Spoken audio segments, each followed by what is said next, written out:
the exclusive franchisee of Cochin Kala Bhavan in Bahrain.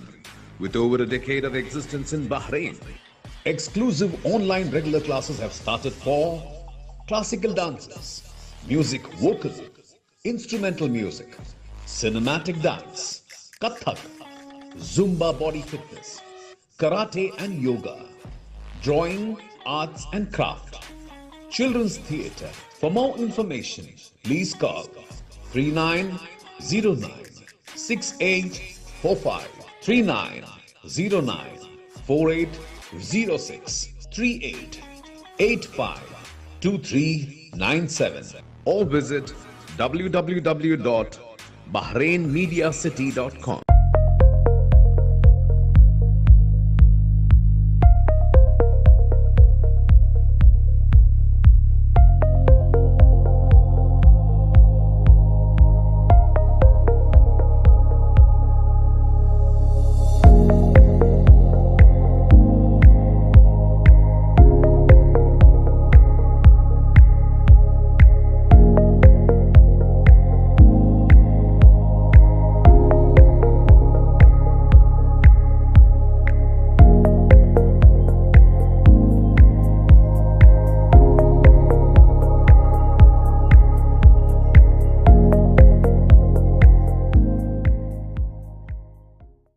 Since 2006, Magnum Imprint have been offering high standards of quality with our professional team that delivers all your advertising and promotional requirements efficiently and promptly. For more details, please contact 39887088 or 33856330 or 33542530.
A very good evening to one and all. On behalf of BMC Global Live and in association with Hilal Hospital, I welcome all of you on our educational talk show. Children's are experience the difference. As the name suggests, this show is for our budding youth to understand and explore their mindsets, viewpoints, and thought processes. I can do this is confidence. I can only do this, that's overconfidence. And that exactly explains the topic of our today's talk show. But before going ahead, let me introduce to our panel members. Let me start by introducing Dr. Sheju Thomas, who is a pediatrician currently working with Hilal Medical Center. He did his schooling in UAE and further studies in Karnataka. Doctor, I humbly welcome you on our show. Next we have with us Dr. Amit Panjwani, who has specialization in pulmonary and critical care medicine and is currently working in Salmaniya Medical Hospital. A very warm welcome to you, Doctor. Now let me introduce you with Mrs. Merelene Christina, who holds master's degree in physics and science education and is currently working as physics HOD in Bahrain Indian School. Mrs. Merelene, a very warm welcome. Last but not the least, we have with us Mrs. Jayashree Narayanan, who is working as coordinator at ICT High School. A very warm welcome to you, ma'am. Now let me introduce you all with our junior panel members. Today we have with us Shaun Prabhu, studying in Bahrain Indian School in grade 9. His interests are public speaking and reading. He likes to play football and cricket. A very warm welcome to you. Next we have with us Shubh Dimri, studying in grade 8 in Bahrain Indian School. He is a passionate footballer and aspired to build his career in aviation industry. A very warm welcome to you, dear. Last, again, we have with us Vandan Nagar, who is grade 11 student in Bahrain Indian School. He loves to play karate, cricket, badminton, and is expert in solving Rubik's Cube. A very warm welcome to you. Without taking much of your time, let's start the show. So, Vandan, what's your question for the panel members? So, thank you, ma'am, for inviting me.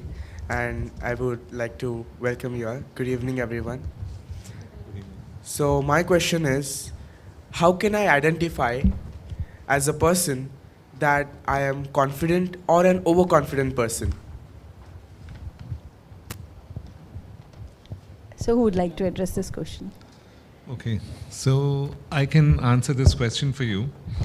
How can you identify whether you're confident or overconfident? So I think as Ms. Preety, began her statement, that a confident person is basically a person who has self-belief. The same holds true for an overconfident person as well. But as the name suggests, overconfidence, so the person will be having excess of self-confidence, excess of self-belief. That will differentiate a person, that will differentiate between a person being confident and overconfident. So, for example, you have people, as again it was mentioned earlier, that having a belief that you can do things is confidence. Having this feeling in your mind that I'm the only one who can do it is overconfidence. So, most of the times an overconfident person will be arrogant, about their feelings. And more often than not, you'll have a confident person who will be, on the contrary, humble, who will try to always learn from situations. And, he will be a team player. Overconfident person will like to work solo. He wouldn't like to work as a team. And a confident person realizes the importance of a teamwork, and by that I mean, he or she will give credit to everyone and invite everyone to be a part of the success. Whereas an overconfident person will hog the limelight, and he or she will say, I'm the one who did it. And unfortunately, if the things go down south, then he's not to be blamed. It's all the other people, it's their mistake. They are the ones to be blamed. So these are, some ways you can differentiate a confident person from an overconfident person.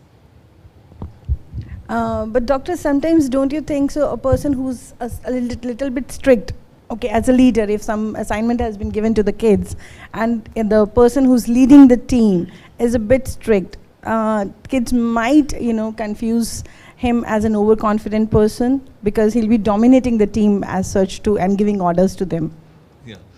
So, of course, if he or she is taking an initiative and playing the role of a leader, as a leader, you may have to, become, as you mentioned, strict, okay, to get things done. But if that strictness is done in such a way that, he or she wants the work to be done, then that should not be misconstrued as overconfidence. So, any doubts you have? Okay, so next who wants to? So Shaun, would you like to ask your question? Yes, sure. Does confidence always help us take the right decision at the right time, and does it lead to positive thinking? Who would like to address? Yeah, fine. Well, that's a good question. Does always confidence help us to bring The right right decision. decision as well as positive thinking? Actually, that word always is a bit tricky. So let me keep that word always aside and come to my opinion. We all are actually defined by our thought and action. Whatever we think, that's our feel, and whatever our action, that is the kind of decision we are making. So thought and action, that's quite something which make us unique or different from others. So these two facts, thought, action, otherwise positive feeling and decision making, they are interrelated, of course. So only from a good mind you can come out with a right decision and vice versa. Now, before you take a decision, the first main hindrance or the block coming to our mind is the fear. For example, when you were called for this meeting, okay, many of you must have stepped back, maybe because fear, what exactly that program is, will I be able to do it? So you are confused to come to a decision. So there, the fear was there. And once you came out of that fear, you are here right now, right? So you are confident. So that confidence has removed the fear in you, and you came to the decision, fine. So you came to a good decision being here. Okay. So once you have come to the good decision, now you are in the right process. You feel so calm, your mind is so settled, so you have a good feeling. So definitely, when you become confident out of the fear, you choose the right decision and you feel comfort. Now, about the always, is it always? Always, if I say like fear, okay, you can remove the fear and you may take the decision, but it is not only coming out of fear will make you the right decision. There are many elements are there. To choose something wisely, you should have sufficient experience or something good resource you should have on that. Like you should be realistic, you should know the reality, and based on that. So it is not only a simple task to get out of fear and come. You should be prepared enough also. So it also matters. So not always, but still, confidence is exactly the real reason behind a right choice or right decision, and finally a positive thinking. And if you remember, you will have remember some childhood stories about the King Robert Bruce, like the king of Scotland. He was being defeated, like he was in a fear that he's going to be defeated. So he himself was hiding in a cave. That time he saw a spider. Okay, it was trying to weave its web. He was just simply noticing what the action about that spider. 7 times that spider was failing. He couldn't complete that web. 8th time, somehow it has finished. So that action made by the spider just was giving him a thought like, okay, he was not fed up. He was thinking it positively. Okay, I can build it. And he became confident, and finally it was done. So whenever you fail or whenever you have the fear to step back, actually understand you are reaching towards the success. You are not failing there. So that realization is the confidence, and definitely it will result into the right decision and your output. That's my answer or opinion about this question. Yes, ma'am. Thank you. Okay, here I'll ask you, ma'am. You ask them like they should come out. But today's generation, today's kids, they are blocked in their rooms in front of their gadgets. So what is the trick to bring them out? Exactly. So that fear has to be bricked, right? So as a teacher or as in the student's point of view, I feel like, for example, if a child is having a fear in one subject, that is one of the thing I can talk about. Small their efforts. Try to appreciate them. Okay. You are right. Okay, this way is what you have done is correct. This is fine. Okay, now next time you can improve it. Okay, you have a good handwriting. So just point out their small abilities. So in that way, we can slowly bring out of that box of fear. So I feel like definitely they will have a good aptitude towards that subject, and that fear is gone. Okay, they will think about, okay, now I can do it. I am able to do it. No, that's true. This is supposed to be done, but I think these people, they have that giveaway kind of attitude. These days, if it's not working, let's jump to the other thing. So they don't want to try it or explore it more. If it's not working, okay, fine. Now this is not working. I'll go to the next thing. Exactly. So, Can I say something? sure, ma'am. See, I think the young adults now, they do not want to be judged at all. So the fear of judgment is there. If I do wrong, the friends will tease me or the teacher will say something. So they have this judgmental fear. How much ever we are trying to say that we are not judging you, but I think they have become more sensitive towards judgment or sensitive towards anything. So I think extraordinary efforts from the school, from the teachers and from the parents are needed to break them away from that kind of feeling that they have. So it needs a lot of efforts. What kind of efforts? I think it will differ from parent to parent, family to family, but it needs a lot of efforts. Do you guys fear of being judged? Yes. So how do you overcome that?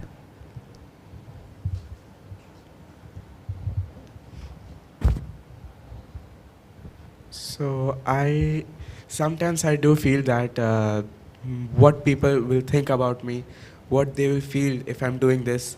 So before, for example, in school, I wasn't really confident in asking questions if I have doubt that what they'll think, this is a stupid question or a simple question. So what they'll think of me, what students will think, what teacher will think. But now I feel like if I ask my teacher or sir about any doubts, then my mind will be clear about that, and like it's okay that whatever they think, it's their point of view. My doubt is being cleared, so that's what I want to focus on. That's a very good approach. So Shubh, what's your question for the day? Okay. Thank you, ma'am. Good evening to the respected senior panel. I am an honor to be a part of this show. So my question is, where's the line between overconfidence and confidence? Yeah, I'd like to answer that question. Now, the speakers before me have very clearly explained the correct, the meaning of the word being confident and being overconfident, right? So what you also have to understand is there's a very, very thin line. As you mentioned very correctly, it's a very thin line. The only difference is that a confident person knows that he has his faults. He has his, he has certain iniquities in him that, yes, he knows it. I'm not good at this. I'm not good at that. So I'm gonna let other people around me help me in which all areas I'm not good at. Now, an overconfident person, the problem is I'm good at everything and nobody else can be better than me. So it's just that very small thought that I am better than everybody else and nobody else can beat me at it, at a task, at completing a particular task. That's the very, that's the only difference. And you take up, articles to read and you'll actually see confident people are becoming overconfident also over time. So that is also a danger. You are confident initially, you keep gaining everything slowly. At the end of it, you turn to be overconfident. Oh, I've already done that, nobody can beat me at it. Forgetting the fact that there is another generation coming up, there are a lot of children coming up. They may find better ways to do it, easier ways to do it. So, the thin line is that the only difference is that you learn to understand your iniquities first. So what's the best way to do that, doctor? There is no best way to do it. As ma'am was already saying, it all depends on each individual. It's not like I'm going to have the same iniquities as you, and it's not going to be there. So as the whole process of understanding oneself begins at home. It's all about the parents is what I feel. Even the teachers take a back seat in this particular thing. The moment the parent starts praising a child for everything and anything, the child will be like, yeah, I've got all the praises that I want. But what he doesn't understand is that, what the parent doesn't understand is that you're training your child to be, yes, good, the best of the best, but you're looking down on the rest around him. That's the whole problem. A parent, what I feel, should also tell their child, don't downsize anybody else around you. The reality check should be given. Always. That is when they understand, okay, that kid is better at doing that part of the science project than me. So why don't I ask for his help? Or, son, why don't you go and ask your friend or your neighbor for that help? And that changes the whole concept of children looking at each other itself. Approach changes. The approach changes. That is what helps us understand our faults. That is what leads to better individuals, actually. And trust me, it does not matter how many times you fail. It's all about where you are finally at the end of the day. That's true. So, do you have any kind of fears? Any kind? Do you sometimes fear that, I should not be doing this? Shubh, you want to say something? Okay, in the beginning stages of, I think, grade 5, I had a huge stage fear. Once I was selected for a poem recitation competition, I went on stage and then I was completely blank. So what my teachers did, they brought me down to the ground, and then they, praised me that you can do it. And then eventually I at least performed something. So now you don't have any stage fear? Yes, I have been practicing in front of the mirror. That is the best technique to, build up your public speaking. Yeah. That's very nice. So, yes, Shaun? I'd like to say something too. Fears come with every single experience that you do. You can't avoid fears. And fears come in every single stage of life. There will always be fears. But the fear, the more you try to do something, the less the fear goes. The more you try to participate, the more you try to take part, the more you try to involve yourself. Challenge yourself. Challenge yourself, yes, exactly. Your fear goes lesser until that fear is zero, and then you're just flying. Not flying to the limit that you're overconfident. That makes you overconfident. Yes, but yes, you are confident and you stay within the limit, you stay within the line under overconfidence. That's true. So with this positive thought, we'll take a short break and we'll be back very soon.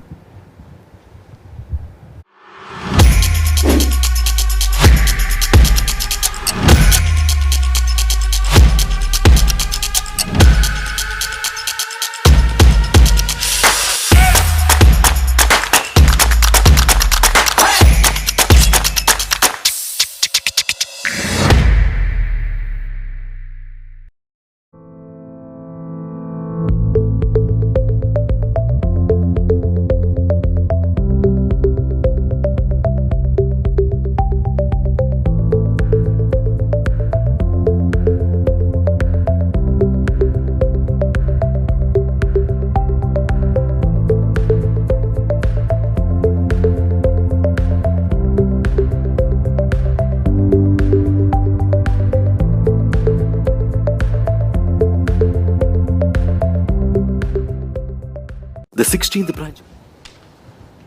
So welcome back. Now my question to the senior panel. Is exhibiting overconfidence always wrong? I'll answer that question. Okay. Exhibiting overconfidence, is it always wrong? I think we have already known what is overconfidence and what is confidence, what is the thin line that separates between confidence and overconfidence.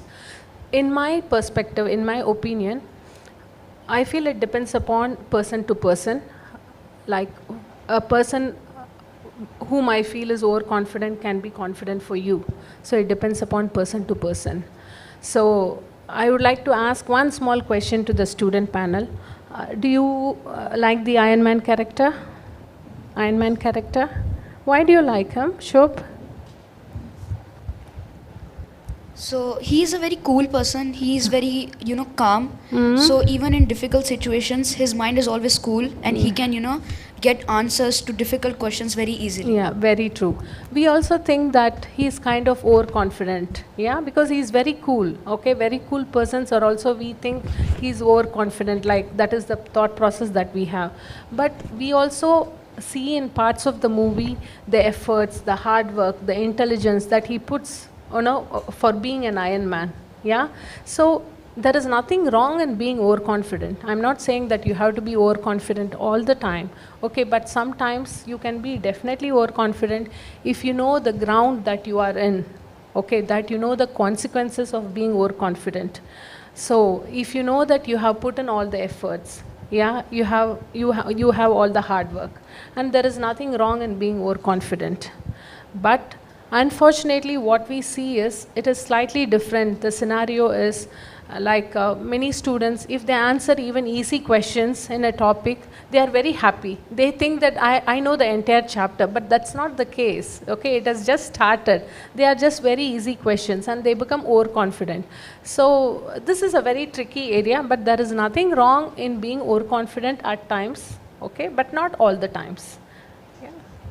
Thank you. So anything you want to ask about it? Okay, so Shubh, you have a question to ask?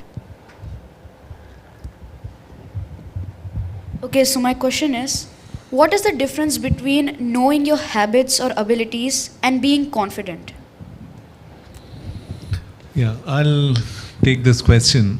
Knowing your habits, abilities, and being confident. So, if we get down to this, way of understanding what's a habit.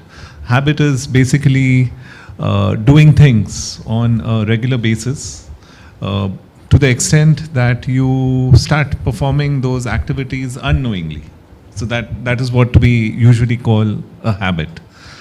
Ability, on the other hand, is basically your efforts that you have put in a certain task to kind of maybe master that task. And this is what I would call as an ability, or if I can use a synonym over here, it could be capability or competence. And confidence, of course, we've discussed enough of it during the entire session. So the thing is that when we are, trying to make a difference between the ability and confidence, I would say that as alluded to earlier in my discussion, that self-belief in yourself based on your capability is equal to confidence. So if you work on your ability, you will develop the confidence to do things. And if you so the point that I'm trying to make is that if you try to start excelling in your tasks, that's a way of developing confidence and self-belief. So example I can give you what doctor is trying to mention, like in case if in the class the teacher asks you to sing a song and you had never tried that, but when you sing, you really get a good applause in the class. So that day, that is the time, that is the moment that you realize that you can be a singer too. And if you go home, you tell your parents like, today I did this, and I was really happy to sing a song in front of so many people. Can I pursue it, or can I just go for classes? And if you polish your talent, you never know, you might become a really good singer. So these are, that's what I think the doctor was trying to tell. Right. Yeah. Somewhat to that extent. Yeah. So what are your hidden talents, if you want to share? Anything that you would like to explore that you haven't done?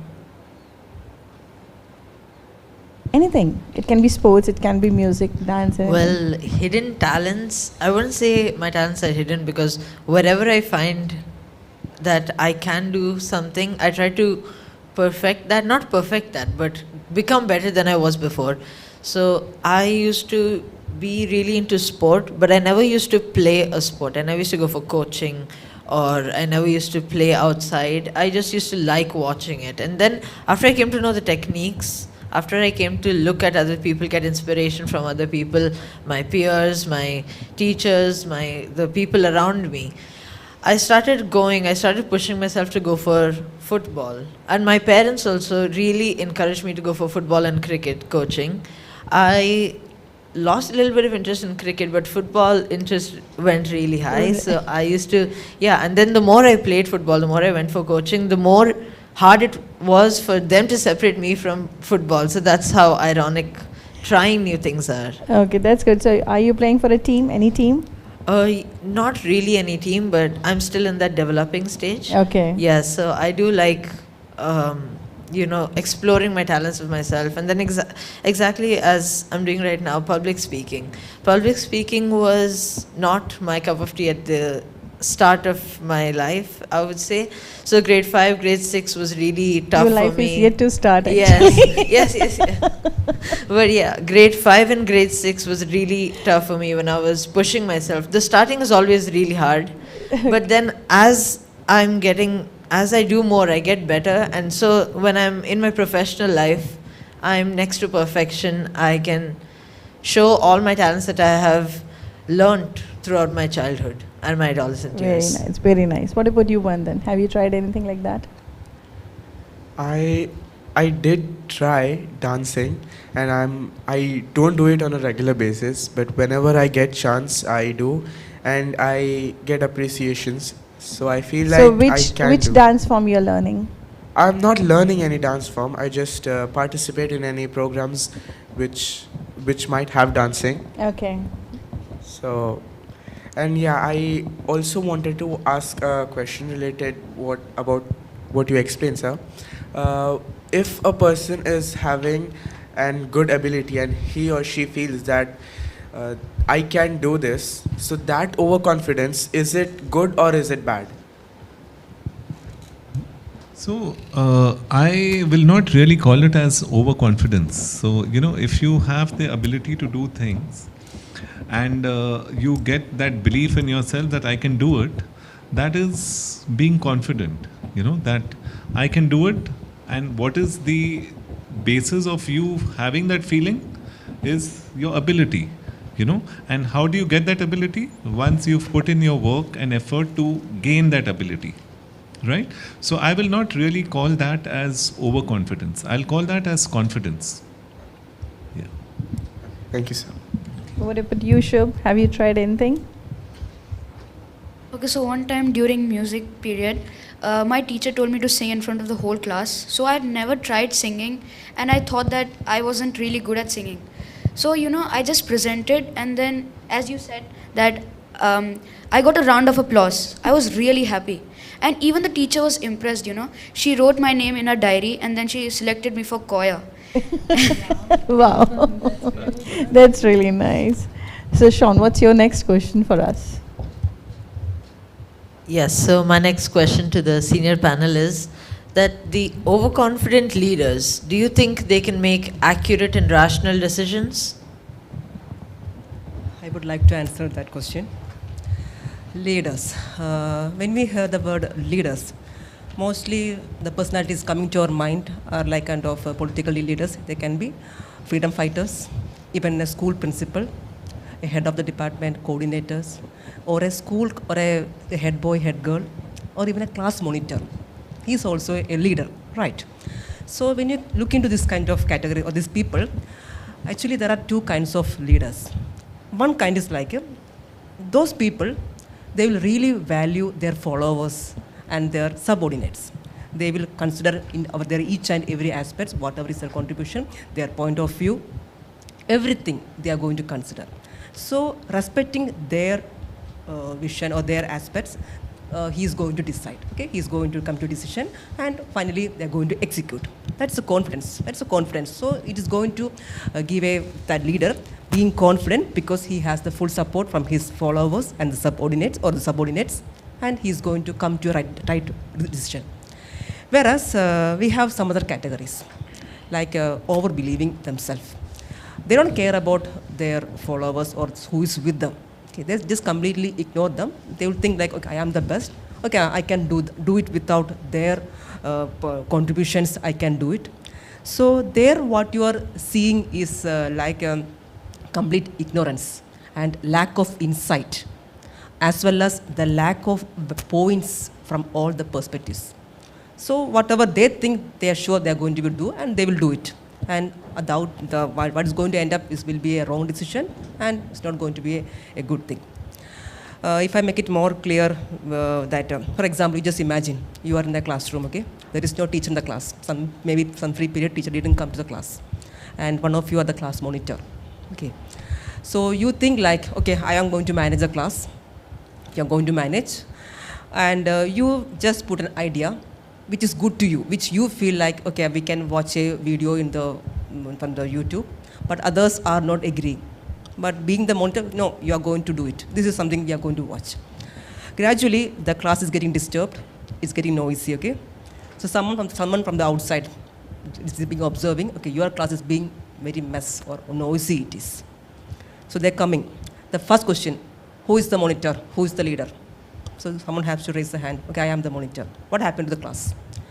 If you are in the second category, being overconfident, suddenly you are going to point the other students. They told me like this, because of them I have done it. You will never point your mistake over there. Suddenly, the very next moment, you are going to do that. So that is the problem with an overconfident leader. They will do by themselves without asking anyone. But the responsibility they won't take, because they never liked to be blamed. That is the point, because they don't want to be criticized. They keep on doing without others' opinion. But finally, whatever is the worst thing coming out, it's you, it's because of that, because of her or she, that way it is going to be. So, overconfident leader can't be a good person, like who cannot be responsible and who can't come with an accurate decision, I feel. That's my. Yes, ma'am. Thank you. So Vandan, what's your question? So my question is that when media shows and acknowledge overconfidence, will it affect or influence the public? I'll take that question. Thank you for asking a very, very relevant question. This is really, really relevant because because this is what is happening, and since we are discussing about a student panel, so let us focus on young adults. So the young adults are extremely influenced by personalities and celebrities who are overconfident. And can media be blamed for that? Which media has to be blamed? Okay, if it is a news media, we can write letters to the news media or we can mail them. But now what is happening is in social media. So we cannot, there is no one to moderate social media. We cannot blame anyone. So young adults are greatly influenced, and for a very wrong reason. Because whatever they are watching, it is more of trends, challenges, some dance movements, and they also become a part of that in a very short period of time, and they start doing that. For example, Shubh is making a small video, shorts, and he is uploading, and he is not going to get any likes, and he is getting trolled by it. He is going to be very sad, he is going to be depressed, and he is going to blame the friends. The friends are going to blame him, and it is not going to be very kind for him. So young adults are greatly influenced, and it is not very easy. They are doing because their friends are doing. So it is a vicious circle actually. Nobody is going to break away. The problem with students is, if one student is going to say, I'm not going to do all that, then he or she will not be a part of that gang. So it becomes very tricky actually. It's a peer pressure that pushes them. It is a peer pressure that pushes them. So what is the solution for it? I think we need to have a separate discussion for this. But we need to guide the students or young adults all the time on what are the implications, what are the consequences. Okay, but because they are getting influenced by social media personalities whom they feel they are cool, they are overconfident. Okay, let me also try something, let me also act like them. which is not going to be very nice for your future. And one more thing is, what is going to those celebrities or our personalities, what will they be after 5 years? Do they have any longevity in their social media? That is another question.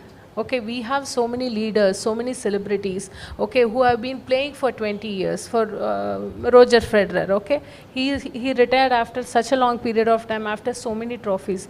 But all these celebrities who are there in social media, what is their lifespan? We do not know, but we are following them. Forget about the mem. After a couple of years, I'm telling, on screen and off screen itself, they are different. So what we see in their reels, they are not the real people actually, yeah. but the children, they are actually getting influenced by them, yeah. because that's why they are called influencers. Yeah, very true. You want to ask something, Shaun? Yes, I would like to comment on what ma'am said. I completely agree on what you said, that these influencers and these people, they are completely different from when they are on screen, when they're off screen. Their personalities suddenly change like a light switch, and they are like, we do not know what they're going to be in the future. You know, with fame comes a lot of addiction and a lot of substances that will numb that pressure that they get from all sides. So people who are trying to take that person as their model, some people may even get influenced by these. You know, it's not just that, oh, I know what's right and wrong. There are people who will get influenced. There are a few people who will get influenced by this, and this is why I don't really support the fake influencers as such, so to Very speak. true. Yeah. But how do you define who's fake and who's real? So who's fake and who's real, that cannot be really seen without knowing that person personally, you know. Once you know that person personally, once you develop that rapport between the person, that's when you know how the person is from the inside. So much so, a person, like say for example, even in a movie, the antagonist of the movie may be the most kindest person in the whole cast there, you know, and the protagonist of the movie may be the most not the best person over there at the same time. So Like that is my question. So whom do you think you should go and approach to find out what's real, what's fake, that you're watching and that you're exploring? So the senior panel. That's what I want to tell. Like, yes, you will see so many things, so many influences you'll see. You know, some are really good. I won't blame everyone, and I will not pinpoint everyone. There are so many good people also on social media, those who are doing good things also, whom you should follow.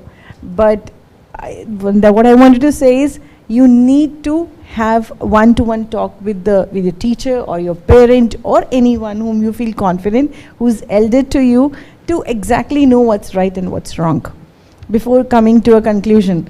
Even sometimes, if you even find someone fake, might be really good at that, whatever they're making and showing you.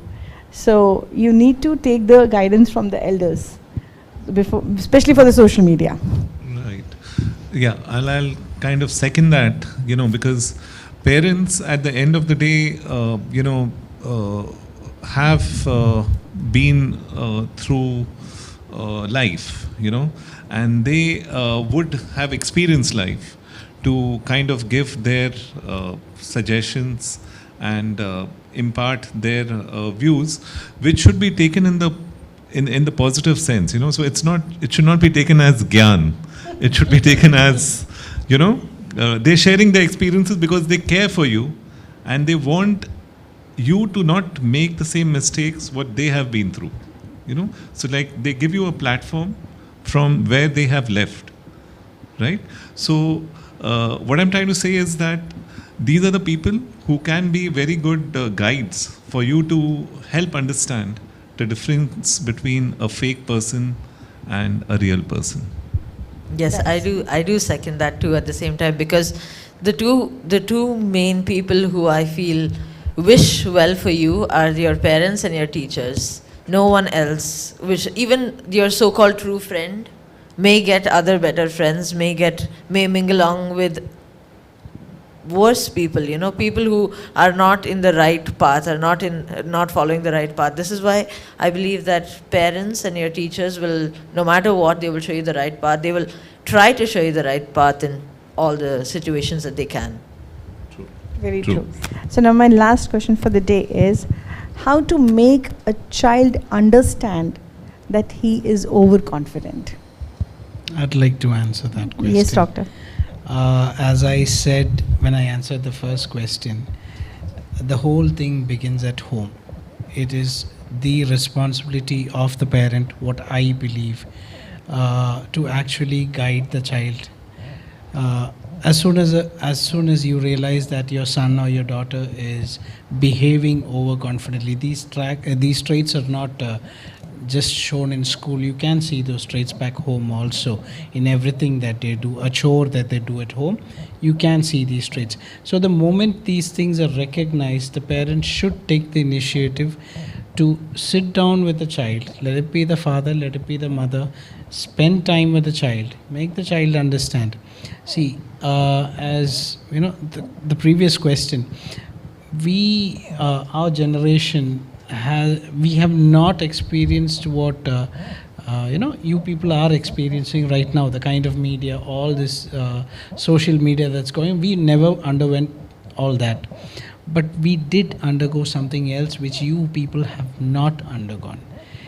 The whole the journey from being a student all the way up to reaching our professions was not an easy task. We all had our falls, we all had our failures.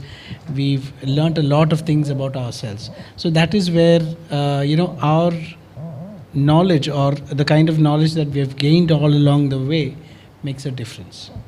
Do you understand? So when a parent sits down with a child and tells him, you know what, son, I'm not too good in my I wasn't too good in my studies. It's not that you have to be the best, but I would just put an example about myself. I would put my life as an example for you. It's not that I've got gold medals all along the way, or passed through every exam in flying colors. There's nothing like that. But it's at the end of the day,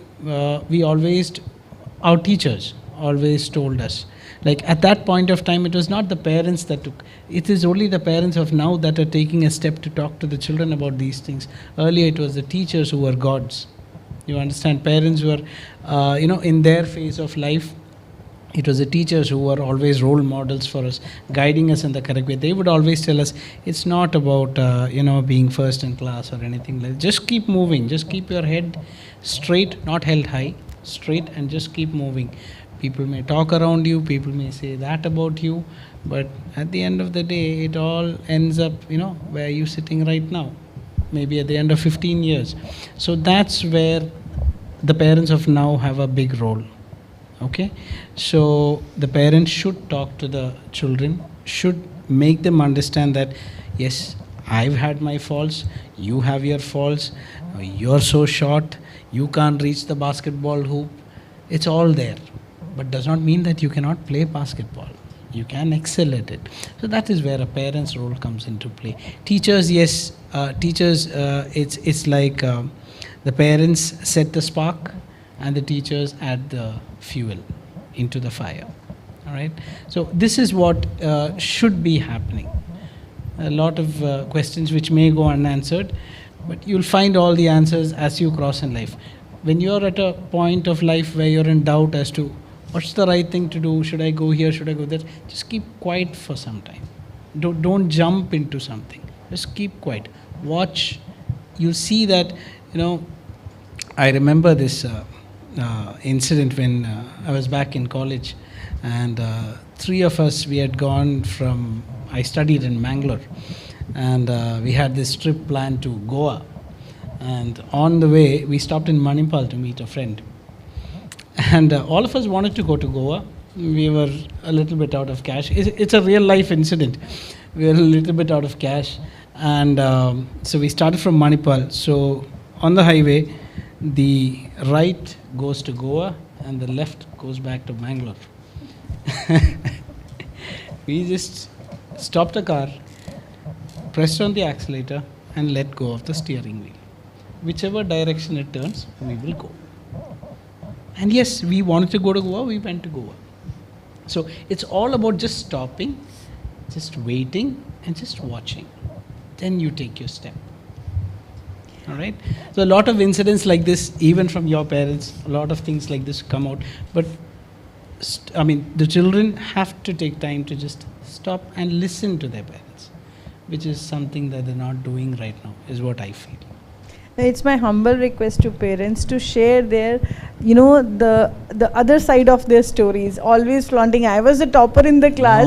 No. I was the candy of my teacher's eye. I was good in so many things. It's not that way. It's not that. It's when we explain our faults that the children understand, my dad also has his faults. So it's excusable even if I am a little bit. No, tell them the hardships that you have gone through. Tell them that you failed. There is no harm in telling that as a parent that you failed somewhere in your life, because your failure might become a lesson for your child.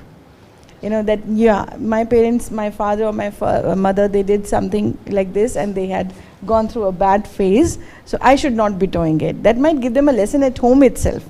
Instead of, letting them loose and trying them the same mistake and coming back to you. And then you telling, I also did the same thing and, I suffered, so now let me just sort it out for you. So a word before would have been better for that particular child. Yeah. True.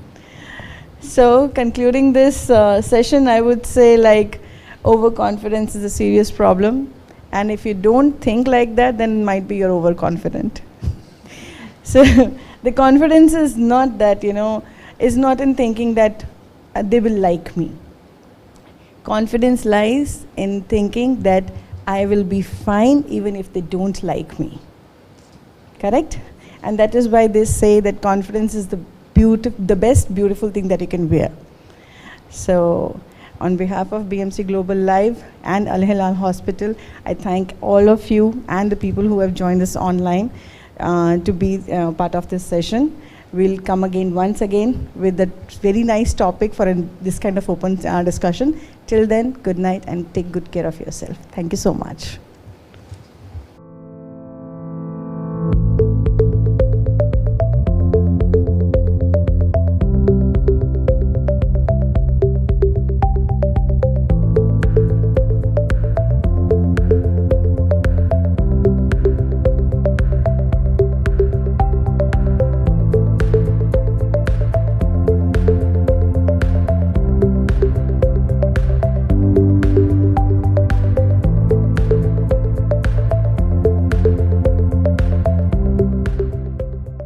The 16th branch of Megamart and Macromart supermarkets in Bahrain has opened in Sahala.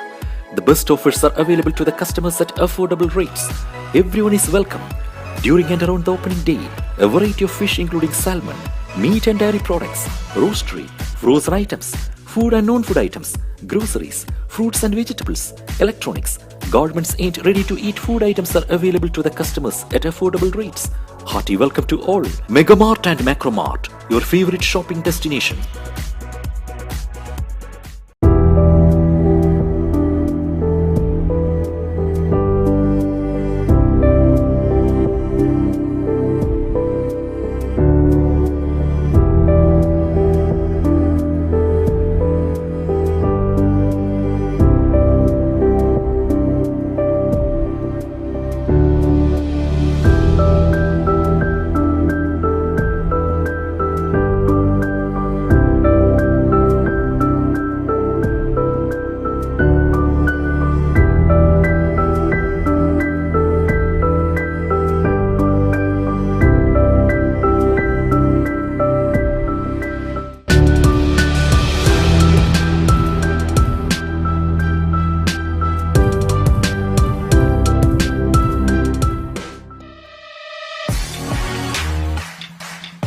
The exclusive franchisee of Cochin Kala Bhavan in Bahrain, with over a decade of existence in Bahrain.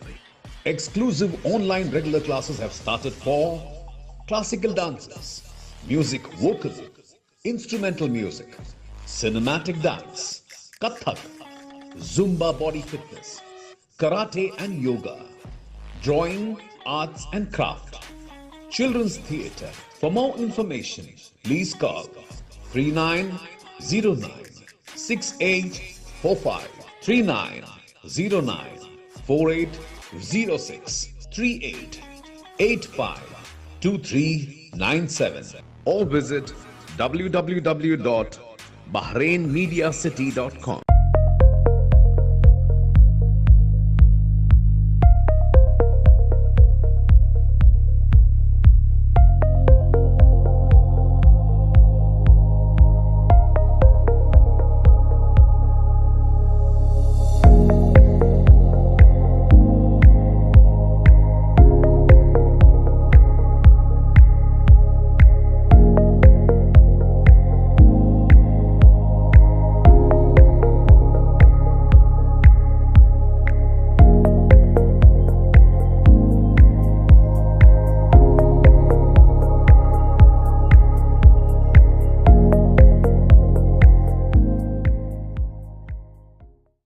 Since 2006, Magnum Imprint have been offering high standards of quality with our professional team that delivers all your advertising and promotional requirements efficiently and promptly. For more details, please contact 39887088 or 33856330 or 33542530.